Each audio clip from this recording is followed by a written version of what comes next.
আজকে আমাদের সাথে পেয়েছি আমাদের খুবই পছন্দের বদরুদ্দোজা ভাই, যাকে সবাই দোজা ভাই নামে সারা বাংলাদেশ চেনে। তো বদরুদ্দোজা ভাই আজকে আমাদের সাথে আছেন, accountant manager, English and exams of British Council Bangladesh. Doza ভাই কেমন আছেন? আলহামদুলিল্লাহ ভাইয়া, আপনি কেমন আছেন? আলহামদুলিল্লাহ ভাইয়া, আমরা ভালো আছি এবং আপনাকে আমরা এখানে পেয়ে অত্যন্ত আনন্দিত। আমিও খুবই আনন্দিত এবং খুবই পুলকিত হয়েছি যে আজকে হেক্সার চিন্তাবাজার ব্রাঞ্চে আসতে পেরেছি। ধন্যবাদ আমাকে ইনভাইট করার জন্য। অসংখ্য ধন্যবাদ দোজা ভাই। আজকে যেহেতু আমরা পেলাম আপনাকে, আমরা বেশ কিছু এক্সক্লুসিভ কোয়েশ্চেন বলেন, ক্লারিফিকেশন বলেন, আমরা এই সুযোগে আপনার কাছ থেকে জেনে নিতে চাই। অবশ্যই। আমাদের ছাত্রছাত্রীরা, আমি বিশ্বাস করি, মুখিয়ে আছে, বিশেষ করে এই সিলেট আইএলটিএস এর অন্যতম গুরুত্বপূর্ণ এলাকা ইন বাংলাদেশ, এবং আমাদের ছাত্রছাত্রীরা দোজা ভাইয়ের কাছ থেকে, ব্রিটিশ কাউন্সিলের কাছ থেকে ক্লারিফিকেশনস এবং তাদের প্রশ্নের উত্তর পেলে আমার মনে হয় তারা খুশি হবেন। অবশ্যই। দোজা ভাই, শুরু করা যাক। আপনার কাছে আমি জানতে চাই, সাম্প্রতিক বছরগুলোতে আইএলটিএস এ কি কি পরিবর্তন এসেছে বা আদৌ এসেছে কিনা? ধন্যবাদ সুলতান ভাই। আসলে আইএলটিএস এর আমি যদি বলি যে আমাদের রিসেন্ট কিছু চেঞ্জেস হয়েছে, সেটা অলরেডি ক্যান্ডিডেটরা জানে যে আমরা সবচেয়ে মেজর চেঞ্জ যেটা ছিল আইডি ডকুমেন্ট চেঞ্জ হয়েছে, দেন আমাদের পেন্সিল টু পেনে আমরা গিয়েছি, অ্যাডমিনিস্ট্রেটিভ চেঞ্জ, অ্যান্ড যেটা মডিউল, বিভিন্ন মডিউলের যে চেঞ্জেসগুলো হয় সেটা তো ডেফিনেটলি প্রতিনিয়তই কেমব্রিজ ইউনিভার্সিটি যেহেতু এটাকে রেগুলেট করে, সো তারা কিন্তু প্রতিনিয়ত এটা ডেভেলপমেন্টে কাজ করছে ব্যাক এন্ডে। তো এই কারণে এটা কিন্তু পৃথিবী জুড়ে এত ট্রাস্টেড এবং এত মানে পরিচিত একটা টেস্ট। সারা ওয়ার্ল্ডের 12,500-রও বেশি অর্গানাইজেশন এই টেস্টটাকে অ্যাকসেপ্ট করছে। That's great. দোজা ভাই, স্টুডেন্ট মাঝে মধ্যে বলে যে কেউ বলে এক্সাম আগের চেয়ে কঠিন হচ্ছে, কেউ বলে সোজা হচ্ছে, আপনি আসলে এখানে কি বলতে চান? আচ্ছা, এটা ট্রু ক্যান্ডিডেটের পার্সপেক্টিভ থেকে, যে কারো কাছে হয়তো ইজি মনে হচ্ছে, কারো কাছে ডিফিকাল্ট, কঠিন মনে হচ্ছে, কিন্তু আমি যেটা বলবো যে এটা আসলে কঠিনও না, সহজও না। সো এটা ডিপেন্ড করে যে ইন্ডিভিজুয়াল কমিটমেন্টটা কতটুকু একটা এক্সাম প্রিপারেশনের জন্য। আমার একটা ইন্ডিভিজুয়াল রিকোয়ারমেন্ট আছে, আমি ব্যান্ড 6 ব্যান্ড 7 পেতে চাই, আপনার একটা ইন্ডিভিজুয়াল রিকোয়ারমেন্ট আছে, এবং সেটা অ্যাচিভ করার জন্য আমরা কতটুকু প্র্যাকটিস করছি সব মডিউলগুলোতে, এবং এক্সামের যে এটা তো একটা ইন্টারন্যাশনাল টেস্ট, সো এটার যে ফরম্যাটগুলো আছে সেটা আমরা আসলে ঠিক মতো জেনে যাচ্ছি কিনা। যখনই আমরা ফরম্যাটটা বুঝবো না, তখনই আমার কাছে কিন্তু এটা ডিফিকাল্ট মনে হবে। আর আপনি যদি একটু ফরম্যাটটা জেনে এক্সামটাতে অ্যাপিয়ার করেন, দেন আপনার কাছে এটা ইজি হয়ে যাবে। আমার মনে হয় ফ্যাক্টর আসলে এটাই, যে এক্সামটার ফরম্যাটগুলো জানা before sitting for the test. Exactly ভাইয়া। বর্তমানে যে paper wise versus computer based যে এক্সাম, তো কোনটা বেশি গ্রহণযোগ্য কিংবা সুবিধাজনক? যদিও আমি যদি সিলেটের কথা বলি, even Bangladesh, we are heavily paper based exam dominated, true, but what do you think যদি ডিফারেন্সিয়েশনটা আপনি করেন? ইয়েস, ট্রু, যে বাংলাদেশের পার্সপেক্টিভে আমি বলবো paper based test is highly dominated, because আমরা জানি যে আমরা স্কুল, কলেজ, ইউনিভার্সিটিতে আমরা habituated taking paper based test. But আমি যদি চিন্তা করি যে test format wise, paper based, computer based test ফরম্যাটও কিন্তু সেম, ডিফারেন্ট কিছু না। বাট এখানে কিছু কম্পিউটার ডেলিভার টেস্টের ক্ষেত্রে আমি বলবো কিছু ইউনিক ফিচার আছে যেগুলো ক্যান্ডিডেটদের জন্য বেনিফিশিয়াল হতে পারে।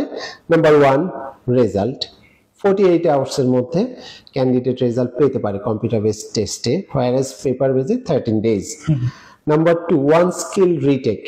কোনো একটা মডিউলে ক্যান্ডিডেট যদি এক্সপেক্টেড স্কোর অ্যাচিভ না করতে পারে, ক্যান্ডিডেট চাইলে ওই সিঙ্গেল মডিউলটা নেক্সট 60 ডেজের মধ্যে কিন্তু রিটেক করতে পারছে, যেটা পেপার বেস টেস্টের ক্ষেত্রে পসিবল না। এছাড়াও রাইটিং এ রিডিং এ আরো কিছু বেনিফিট আছে, যেমন রাইটিং এর ক্ষেত্রে ওয়ার্ড কাউন্টিং হয়ে যাচ্ছে, রিডিং এর ক্ষেত্রে একই স্ক্রিনে প্যাসেজ কোয়েশ্চেন পেপার পাচ্ছে, সো বারবার ফ্লিপ করতে হচ্ছে না, পেপার বেজের মতো ইরেজ করতে হচ্ছে না। সো কিছু অ্যাডভান্টেজ আছে, ইউনিক ফিচার্স আছে, যে কারণে পেপার বেজের চেয়ে কম্পিউটার বেজ এক্সামটা এখন আরো বেশি পপুলার হচ্ছে। আমরা রিসেন্ট টাইমসে আমরা ট্রেন্ডটা দেখে বুঝতে পারছি যে এখন যে জেনারেশন তারা কম্পিউটার বেস টেস্টটাকে বেশি চুজ করছে, যদিও পেপার বেজের ডমিনেন্স স্টিল হায়ার। সামনে আপনার কি মনে হয় আইএলটিএস অন কম্পিউটার সেটা কি সামনের দিনগুলোতে মার্কেটে ডমিনেট করতে আসছে কিনা? আমি যদি বলি যে লেটস টক অ্যাবাউট কোভিড, মানে কোভিড এর পরে কি হয়েছে, অনেক চেঞ্জেস এসেছে। আমরা ওয়ার্ক ফ্রম হোম খুব বেশি জানতাম না, এবং অনলাইনে যে সব কাজ করা যায় সেটা কিন্তু কোভিড এসে আমাদেরকে শিখিয়ে দিয়েছে। এবং এখন যে জেন জি যে জেনারেশন, তারা কিন্তু এআই টেকনোলজি এগুলোতে খুব এক্সপার্ট। সো আমার মনে হয় যে এই জেনারেশনই আসলে চুজ করবে যে কোনটা বেশি শর্টার বা কোনটা একটু বেশি ইজিয়ার। সো ওরা কিন্তু অনেক এগিয়ে আমাদের জেনারেশনের চেয়ে। সো আমার মনে হয় সেক্ষেত্রে নতুন জেনারেশন ধীরে ধীরে আইএলটিএস অন কম্পিউটারের দিকে ধাবিত হবে, এই ফিচার গুলো যদি তারা কম্পেয়ার করে। অলরাইট ভাইয়া, বর্তমানে ভাইয়া পৃথিবীর কোন দেশ বা কোন অঞ্চলে সবচেয়ে বেশি আইএলটিএস এর পরীক্ষা হয়? আচ্ছা, খুবই ভালো প্রশ্ন। আপনি হয়তো জানেন যে ডেফিনেটলি আমরা যদি সারা ওয়ার্ল্ডের কথা চিন্তা করি, ডেফিনেটলি চায়না মানে সবচেয়ে বড় কান্ট্রি এবং সবচেয়ে বেশি আইএলটিএস প্রডিউস করে। বাট আমরা যেহেতু সাউথ এশিয়াতে, সেক্ষেত্রে বাংলাদেশ খুবই ভালো একটা পজিশনে আছে। আমরা কিন্তু টপ 3 এর মধ্যে আছি সাউথ এশিয়াতে, এবং বাংলাদেশের যে আইএলটিএস এর যে মার্কেটটা, সেটা আপনি নিজেও জানেন, being the top performer of British Council, এবং সাউথ এশিয়াতে কিন্তু হেক্সা টপ বিটুবি পার্টনার আমাদের ব্রিটিশ কাউন্সিলের যে নেটওয়ার্ক আছে। সো সেই দিক থেকে আমরাও প্রাউড যে হেক্সাস এগিয়ে যাচ্ছে, এবং সাউথ এশিয়াতে বাংলাদেশের যে নামটা উজ্জ্বল হচ্ছে। সো সাউথ এশিয়াতে ডেফিনেটলি ব্রিটিশ কাউন্সিল খুবই ভালো পজিশনে আছে। আলহামদুলিল্লাহ, অসাধারণ। এটা আমার মনে হয় আমাদের ছাত্রছাত্রীদের জন্য অনেক আনন্দের। ডেফিনেটলি এটা আমাদের জন্য গর্বের বিষয় যে হেক্সা বাংলাদেশ থেকে আমাদের একজন বিটুবি পার্টনারকে আমরা আমাদের রিজিওনাল প্ল্যাটফর্মে আমরা যে প্রেজেন্ট করতে পারছি। আমাদের রিজিওনাল ডাইরেক্টর যখন এসেছিল, উনিও শুনে খুবই হ্যাপি হয়েছে যে হেক্সাস এত ভালো করছে। So definitely hats up to you, Sultan Bhai, being the CEO, and definitely your amazing team, and foremost the candidates যারা কিনা আপনার এখানে সার্ভিস কোয়ালিটি, আপনার যে এক্সপার্টিস, ডেডিকেশন, এবং আমি রিসেন্ট টাইমে যেটা দেখলাম আপনারা কন্টেন্ট ডেভেলপমেন্টের প্রতি যে ডেডিকেটেড, এটা কিন্তু খুবই ইম্পর্টেন্ট। প্লাস আপনারা যে ফেসিলিটিস গুলো দিচ্ছেন ক্যান্ডিডেটকে, অ্যাম্বিয়েন্স, একটা ক্যান্ডিডেট আপনার ভেন্যুতে যখন আসছে প্রিপারেশনের জন্য, তার কিন্তু একটা পজিটিভ ইমপ্রেশন ক্রিয়েট করছেন আপনারা। আমি আজকে ঢুকে আমার ইমপ্রেশন কিন্তু চেঞ্জ হয়ে গিয়েছে লাস্ট টাইমের চেয়ে। সো এই যে continuous development, which is amazing. Thank you so much Doza ভাই।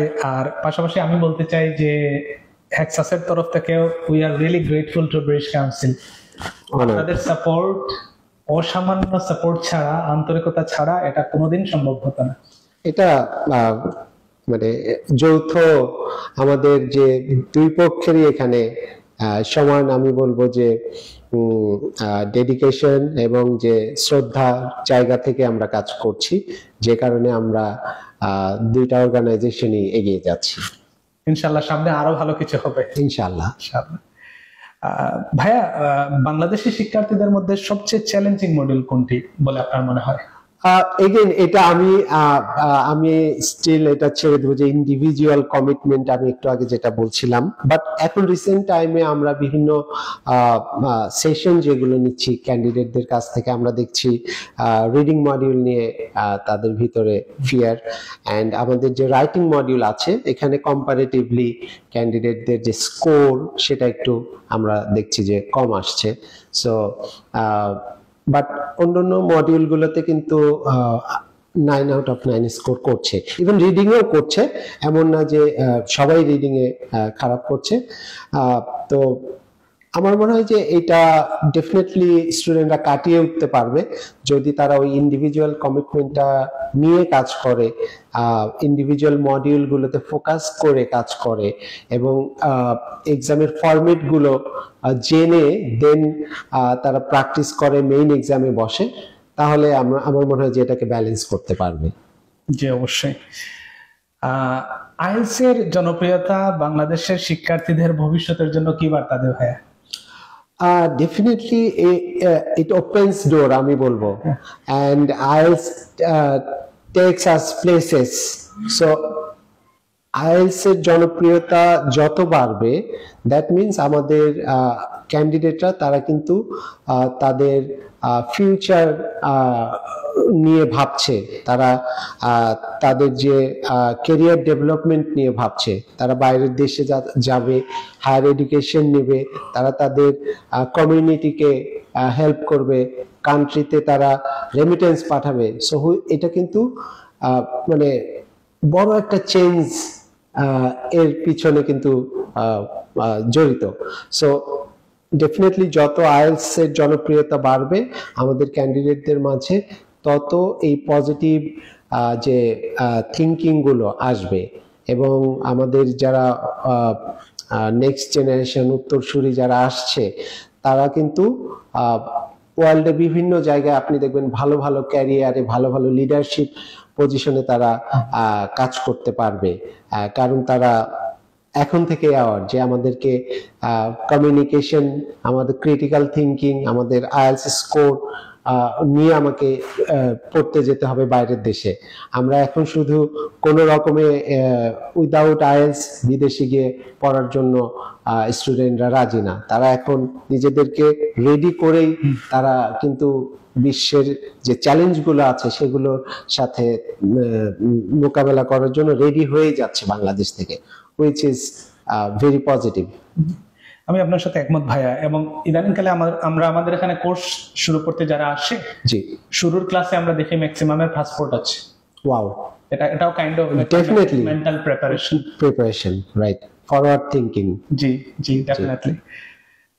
ভাইয়া, আইএলটিএস এ আপনি জানেন যে অনেক রিমার্কস আছে, জি, এগুলো কোথা থেকে আসে আল্লাহ ভালো জানেন। আমরা আপনার কাছ থেকে আরো কিছু ক্লারিফিকেশন চাই, রিমার্কস ভার্সাস রিয়েলিটি। স্পিকিং বা রাইটিং এ কম স্কোর ইচ্ছাকৃতভাবে দেওয়া হয়, এটা কি সত্যি? এটা আসলে সত্যি না, এটা সত্যি না, এটা একটা মিসকনসেপশন, আমি বলবো রুমার। প্রতিটা মানে স্পিকিং এবং রাইটিং বলছেন, এটার কিন্তু মার্কিং ক্রাইটেরিয়া আছে। সো একজন এক্সামিনার যখন আপনাকে অ্যাসেস করছে, এক্সামিনার সেই মার্কিং ক্রাইটেরিয়া ফলো করে করছে, এবং আপনি যদি মার্কিং ক্রাইটেরিয়ার বাইরে গিয়ে অফ টপিকে আপনি কিছু লিখে ফেলেন, এক্সামিনার কিন্তু আপনাকে যথাযথ মার্কিং দিতে পারছে না সেখানে। সেম স্পিকিং এর ক্ষেত্রেও। সো আমার মনে হয় যে এগেইন আমি সেটাই বলবো যে যখন ক্যান্ডিডেটরা আইএলটিএস এর জন্য প্রিপারেশন নিচ্ছে, তারা যেন এই মডিউলের মার্কিং ক্রাইটেরিয়া গুলো জানে, তারা যেন জেনে আসে ব্যান্ড ডেসক্রিপ্টর কি, তারা কত ব্যান্ড অ্যাচিভ করতে চায়, সেই ব্যান্ড অনুযায়ী ডেসক্রিপ্টরে কি বলছে, সেই জিনিসগুলো জেনে আসলে আমার মনে হয় যে এই কনফিউশন গুলো থাকবে না। স্পিকিং এক্সামিনার জি যদি তার মুড খারাপ থাকে অথবা তিনি একটু রাগী নাকি মাঝে মধ্যে হয়ে থাকেন, ওকে তো এরকম হলে ক্যান্ডিডেটের স্কোর কমে, এই ধারণা কি সত্যি? না, এটাও সত্যি না, বিকজ এক্সামিনারের মোডের উপরে ডেফিনেটলি মার্কিংটা নির্ভর করবে না। এগেন মার্কিং নির্ভর করবে হচ্ছে মার্কিং ক্রাইটেরিয়ার উপরে। সো এটাও সত্যি না। এবং এক্সামিনার কি ভাইয়া আসলে কি রাগী হয়ে থাকেন? ওটা কি আসলেও কোনো সুযোগ আছে? এখন এটা আসলে আমি জানি না ক্যান্ডিডেটরা কতটুকু বিলিভ করবে। আমি যেহেতু খুব কাছে থেকে দেখেছি যে এক্সামিনার কিভাবে রিক্রুট হয়, তাদের যে মনিটরিং প্রসেস আছে, এটা কিন্তু ক্যামব্রিজ খুব স্ট্রিক্টলি মেনটেন করে। এবং এই যে বললেন যে এক্সামিনার হাসছে না বা ক্যান্ডিডেট এংরি একটা লুক দিচ্ছে, সো এক্সামিনারেরও কিন্তু একটা কাস্টমার সার্ভিস আছে, এমপ্যাথি আছে। সো এটা কিন্তু পার্ট অফ দা যে ট্রেনিং ডেভেলপমেন্ট, সেটার একটা পার্ট। সো এক্সামিনারকে কিন্তু শুধু মার্কিং করতেই শেখানো হয় না, তাকে কিন্তু এই কাস্টমার সার্ভিসটাও শেখানো হয়। যে একজন ক্যান্ডিডেট যখন এক্সপ্রেস করতে পারছে না স্পিকিং এ, এক্সামিনার তার লুক দিয়ে, তার স্মাইল দিয়ে তাকে মোটিভেট করে তার কনফিডেন্সটাকে আরো গ্রো করাতে হেল্প করবে। সো ডেফিনেটলি ক্যান্ডিডেটদের ডিফারেন্ট অপিনিয়ন্স থাকতে পারে, কিন্তু আমি যদি ইনসাইডের রিয়েলিটিটা বললাম যে এক্সামিনাররা আসলে ওই মার্কিং ক্রাইটেরিয়াই মেনে চলবে এবং তারা এর বাইরে গিয়ে মানে অন্য কিছু যে এংরি লুক বা হাসবে না বা মার্ক কম দিবে ইচ্ছাকৃতভাবে, এটা তারা করতে পারবে না, চান্স নেই। Right, of course. ভাইয়া রিচেকিং যেটা আমরা বলি ইউআর, জি, enquiry on result, enquiry on results, তো এটা করলে সত্যি কি স্কোর বাড়ে বা বাস্তব অভিজ্ঞতা কি বলে আপনার? It depends. আমি যেমন আমাকে যদি কেউ বলে যে আমি ইউআর করতে চাই, কোন মডিউলে করতে চান, যেমন বললো যে আমি স্পিকিং এ করতে চাই অথবা আমি রাইটিং এ করতে চাই, সো ক্যান্ডিডেট কনফিডেন্ট কিনা, সে ফর আপনি জানেন যে মার্কিং ক্রাইটেরিয়া কি, ব্যান্ড ডেসক্রিপ্টর কি, আপনি সেগুলো ফলো করে লিখেছেন এবং আপনি কনফিডেন্ট যে না, আমি তো এখানে অনেক ভালো পারফরমেন্স করেছি, আমি যে স্কোরটা পেয়েছি ডেফিনেটলি আমি এটা আরো বেশি স্কোর ডিজার্ভ করি, তো ডেফিনেটলি আমি তখন সাজেস্ট করি গো ফর ইউআর। বিকজ যখন আপনার কনফিডেন্স আছে এবং আপনি জানেন যে হ্যাঁ আমি মানে যে ক্রাইটেরিয়া মেনে চলতে বলা হয়েছে সেটার ভিতরে আমি ছিলাম, তখন আপনি অবশ্যই করতে পারেন। এবং ইউআর করলে যেটা হয় যে when you are in doubt please go for UR. কারণ ক্যামব্রিজ কিন্তু এই অপশনটা রেখেছে, যদি ক্যান্ডিডেট কোনো কারণে ডাউটে থাকে, চিন্তা করে যে না, আমি আসলে যে পারফরমেন্সটা দিয়েছি আমি সেই এক্সপেক্টেড রেজাল্টটা পাইনি, সো ক্যান্ডিডেট কখনোই যেন বেনিফিট অফ দ্য ডাউটে না থাকে, এই কারণেই কিন্তু অপশনটা রেখেছে ক্যামব্রিজ যে তাহলে আপনারা ইউআর করেন, ইউআর এর পরে আপনার স্কোর যদি বেড়ে যায় you'll get the refund. So ক্যামব্রিজই কিন্তু এই অপশনটা রেখেছে। সো ডেফিনেটলি যদি কোনো ক্যান্ডিডেট কনফিডেন্ট থাকে, আমরাও বলবো যে ডেফিনেটলি গো ফর ইউআর। এবং সেখানে ম্যাক্সিমাম ক্ষেত্রে আমি যেটা দেখেছি যে এটা ওই ক্যান্ডিডেটের ফেভারেই কিন্তু আপনার রেজাল্টটা আসে। সো এখানেও কিন্তু ক্যামব্রিজের একটা পজিটিভ যে আউটলুক আছে, মানে যে কখনোই ক্যান্ডিডেট যেন বঞ্চিত না হয়। সো টোটাল জার্নিটাই আসলে টু হেল্প দ্য ক্যান্ডিডেট। এখানে এক্সামিনার একটু আগে যেটা বলছিলেন যে অ্যাংরি বা এক্সামিনার কম মার্ক দিচ্ছে বা ক্যামব্রিজ ইচ্ছা করে কঠিন করে মার্কিং কমিয়ে দিচ্ছে, নট লাইক দ্যাট। সব কিছুই ডিজাইন করা হয়েছে to help the candidate to achieve their desired score.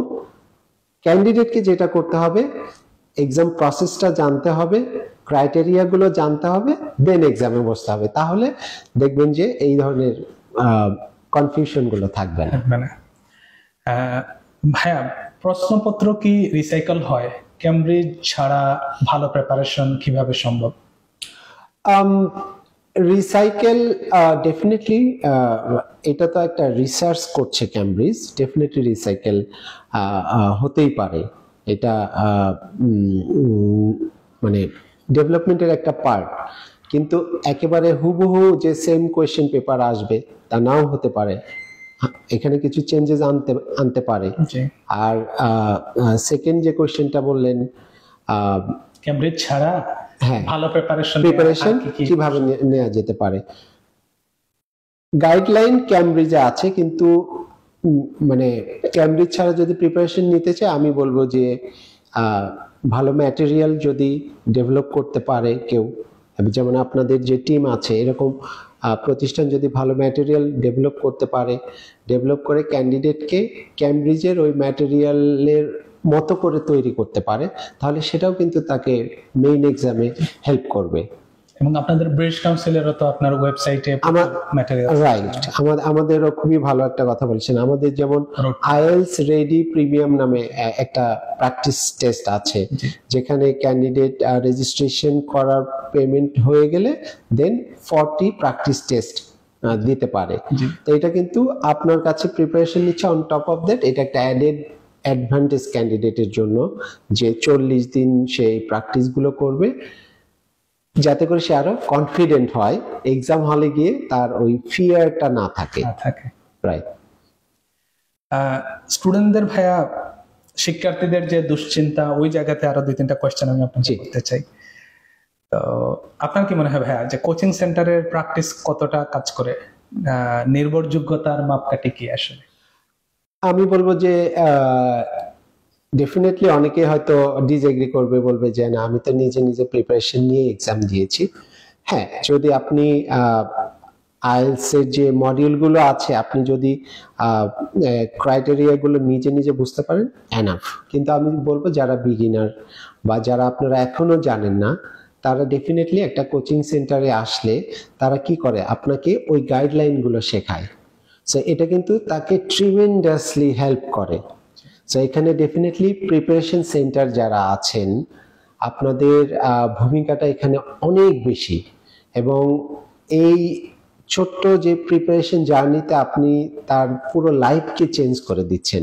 So এখানে যারা কাজ করছেন, আমি মনে করব যে তাদেরও সমানভাবে প্রাউড ফিল করা উচিত, যে আপনারা কিভাবে মানুষের লাইফ চেঞ্জিং এ অবদান রাখছেন।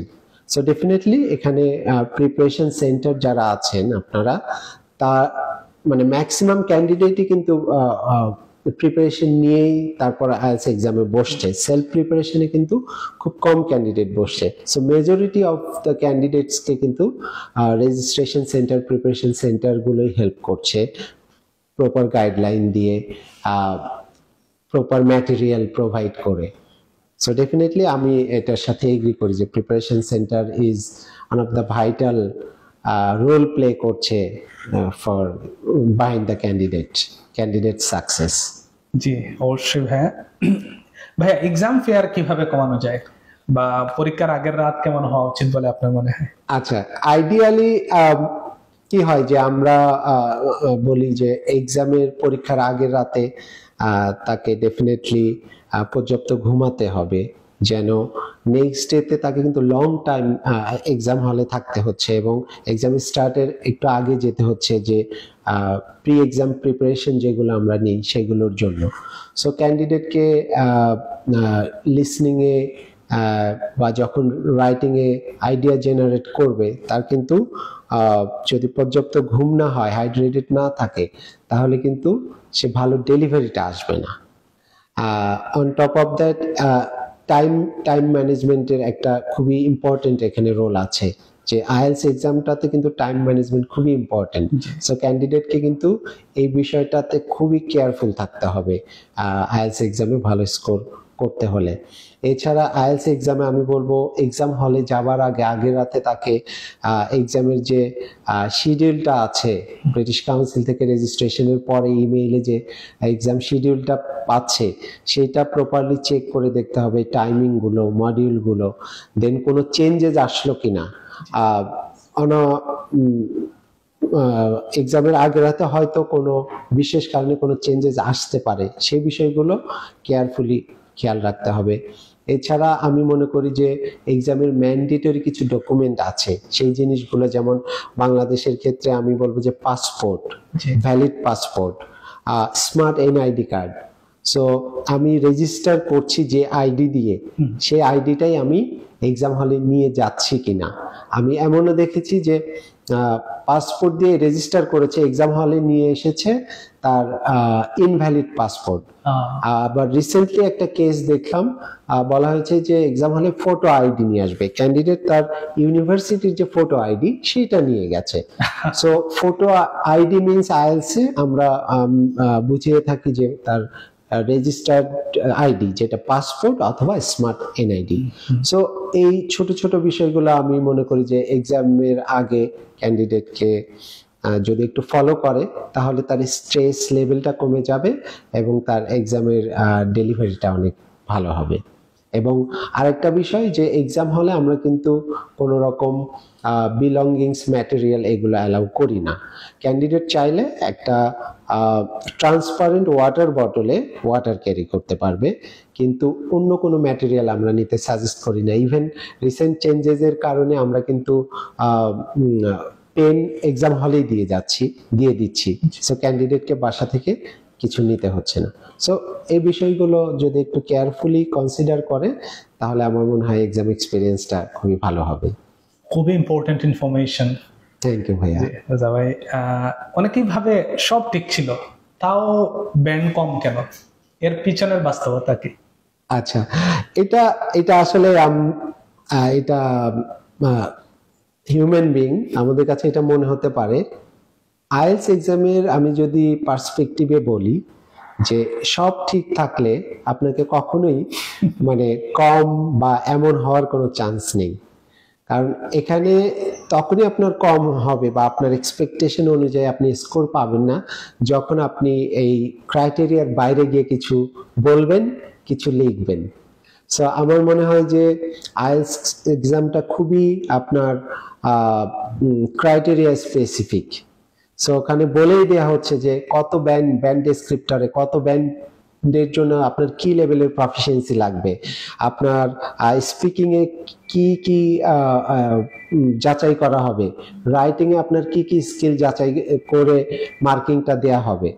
তো সেগুলো যদি ফলো করে তাহলে আমার মনে হয় যে কোনো প্রবলেম হওয়ার কথা না। ভাইয়া, আইএলটিএস কি শুধুই একটা পরীক্ষা নাকি এক ধরনের মাইন্ড গেম? না, ডেফিনেটলি এটা একটা মাইন্ড গেম। আমি বলবো যে এটা শুধু একটা সাধারণ এক্সাম না, এবং সেই মাইন্ড গেমটাকে আপনার জয় করার জন্য, অ্যাচিভ করার জন্য ক্যান্ডিডেটকে এই যে বিভিন্ন বিষয়গুলো জানতে হবে। একটু আগে বলছিলাম যে টাইম ম্যানেজমেন্ট জানতে হবে, অনেক ছোট ছোট বিষয় আছে যেটা হয়তো ক্যান্ডিডেট কনসেন্ট্রেট না করে এক্সাম হলে চলে যায়, এবং তখন কিন্তু ওই লিসনিং এ দেখা যায় যে একটা দুটো আনসার মিস করে গেল, সে কিন্তু তার ডিপ্রেসড হয়ে গেল ওখানে। এরপরে পরের মডিউলটাতে গিয়ে রিডিং এ গিয়ে সেটা এফেক্ট করলো, রাইটিং এ গিয়ে এফেক্ট করলো।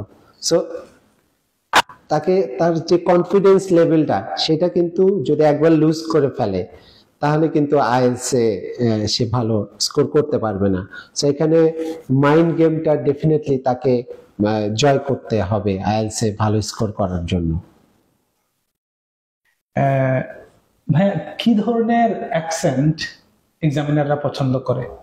আচ্ছা, খুবই ভালো কোয়েশ্চেন। এটা অনেকেই জিজ্ঞেস করে বিভিন্ন সেমিনারে। আসলে আইএলটিএস এর ক্ষেত্রে কোনো অ্যাকসেন্ট প্রয়োজন নেই, বাট এটা হয়তো অনেক ক্যান্ডিডেটই মনে করে যে আমেরিকান অ্যাকসেন্ট বা অন্য কোনো অ্যাকসেন্ট হলে আমি একটু বেশি স্কোর করতে পারবো।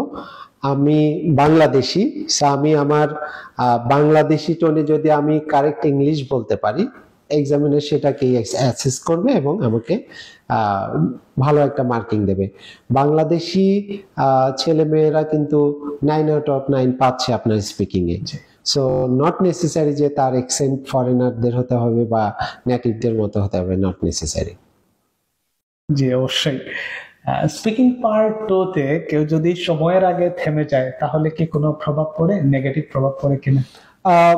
আমি বলবো যে সময়ের আগে থেমে না যাওয়াই ভালো, বিকজ সময়টা দেয়া হয়েছে, তাকে এক্সামিনার যতক্ষণ না স্টপ করছে তার বলে যাওয়া উচিত। ভাইয়া, এক্সামিনার রেকর্ড শুনেই কি স্কোর দিয়ে দেন, নাকি উনি আসলে লাইভ যে পারফরমেন্স, সরাসরি টেস্ট নেওয়ার পরের উত্তর বা এই পারফরমেন্সই মুখ্য কিনা?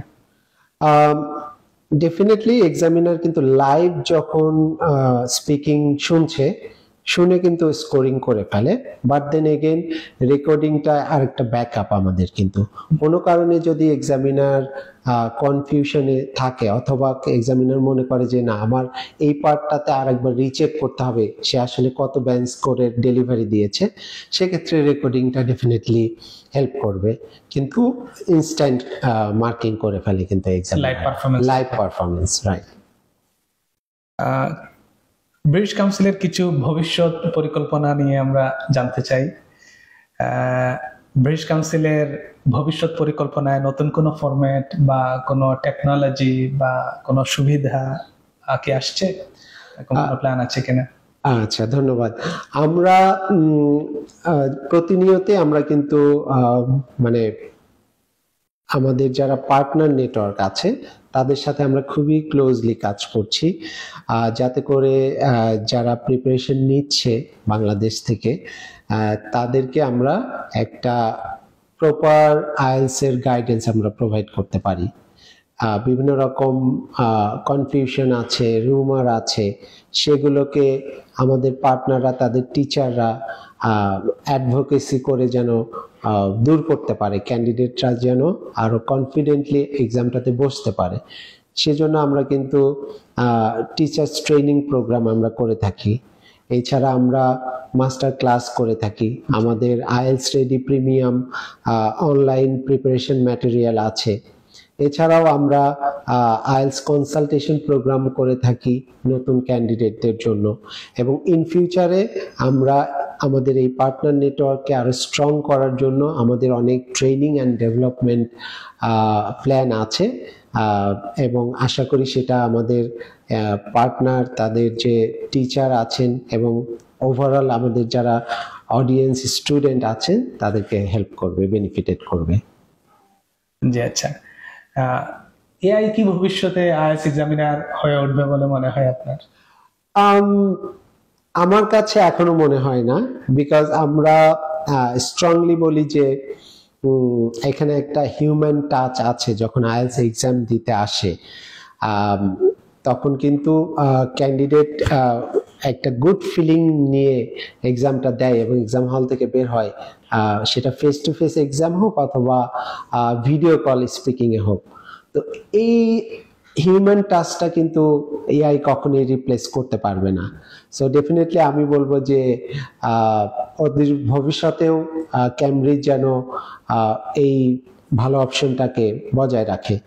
বাট ডেফিনেটলি এআই যেভাবে বিভিন্ন সেক্টরে ডেভেলপ করছে, অদূর ভবিষ্যতে যদি ক্যামব্রিজ এরকম কোনো কিছু চিন্তা করে, ডেফিনেটলি ভালো কিছুই চিন্তা করবে। এই পর্যন্ত আমরা বেশ মূল্যবান কোয়েশ্চেনের উত্তর আমরা পেয়েছি। আমাদের শিক্ষার্থীদের অনেকগুলো ক্লারিফিকেশন আপনি দিয়েছেন, অনেক সন্দেহ দূর করে দিয়েছেন বলে আমার মনে হয়। এক লাইনে যদি বলেন আইএলটিএস এ সফল হতে চাইলে কি করতে হবে?